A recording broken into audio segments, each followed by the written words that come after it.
Mais tout d'abord, les images de ce braquage hier soir à Lille. Aux alentours de 20 h, un homme armé s'est introduit dans un supermarché de proximité de la rue Faidherbe. Voici les images de ce braquage qui nous ont été confiées par un commerçant, ce dernier ayant assisté à la scène. Images du braqueur neutralisé et de l'intervention des policiers de la BAC soutenus par les CRS. Peu de temps auparavant, le braqueur avait pris en otage une cliente avant de la laisser repartir saine et sauve. Des tirs ont ensuite été échangés donc avec les policiers, comme vous avez pu le constater à l'instant. Le malfaiteur a été touché, il est grièvement blessé. Ses jours ne sont pas en danger. Et ce matin, c'était le choc dans le quartier, ce quartier du centre-ville de Lille. L'heure était aux constatations et au nettoyage dans le supermarché. Je vous propose d'écouter le témoignage d'un commerçant qui a donc assisté à la scène et qui réclame aujourd'hui davantage de mesures de sécurité dans le centre-ville de Lille.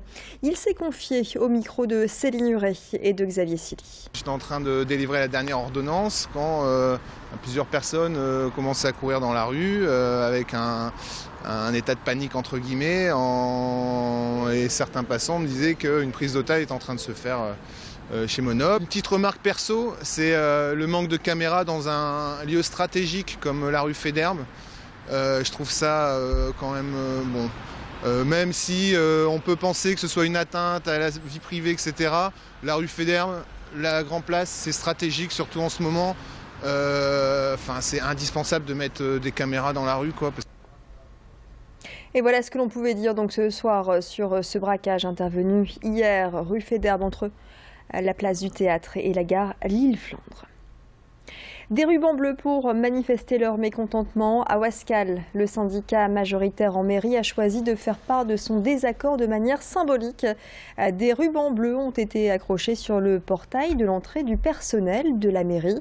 En cause, la réduction des effectifs avec le non-remplacement des départs en retraite et une désorganisation des services pointés du doigt. L'opposition, Nelly Savio et David Thiebaud, deux conseillers municipaux sans étiquette, sont venus quant à eux accrocher des rubans rouges pour soutenir les agents municipaux contestataires.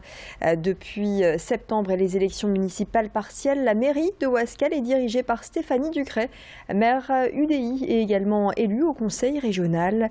Son équipe se dit à l'écoute de l'ensemble du personnel. On a effectivement entendu notamment les revendications du syndicat majoritaire et c'est dans cet objectif-là qu'un audit sur le personnel va être organisé donc dans les mois qui vont venir pour justement essayer de voir là où il y a des manques de personnel, là où il y a vraiment un sureffectif. Ce qu'il faut faire pour accompagner les services qui sont en sous-effectif avec la formation ou la mutation. Il est évident que tout changement de fonction, tout changement de poste crée forcément une anxiété. C'est à nous de les accompagner, entre autres avec leur chef de service, pour leur expliquer qu'un changement de service n'est pas une sanction, c'est plutôt au contraire un nouveau départ et une façon avantageuse pour eux d'évoluer dans leur métier. Récompenser les chefs d'entreprise qui sont partis de rien, c'est le concept de cette soirée organisée au Colisée à Roubaix hier. Les victoires des autodidactes. Cette année, Gérard Mullier, fondateur d'Auchan, et Michel Leclerc, fondateur de Decathlon, étaient les invités d'honneur de la finale des autodidactes. Et c'est Hervé Diers, 54 ans, qui a remporté le prix à l'origine de la célèbre friterie Momo. Il est aujourd'hui le patron d'Edimag, une société spécialisée dans la construction de véhicules magasins mobiles, de la remorque au camion. Aujourd'hui, il est installé à Hasbrook, sa ville de naissance, où il a commencé en tant que boulanger à l'âge de 18 ans. Alison Pelotier a recueilli sa réaction juste après la remise du prix. Très ému, je suis hyper ému.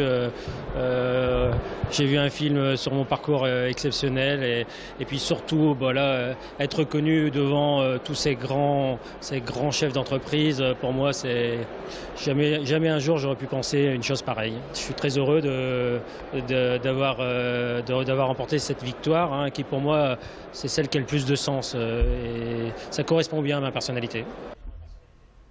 Et puis l'info a beaucoup fait parler. Julien Lepers a été écarté de l'émission Question pour un champion au profit de Samuel Etienne. Cela faisait 28 ans que l'animateur occupait cette tranche sur France 3. Alors est-ce un bouleversement chez les téléspectateurs et fans de l'émission?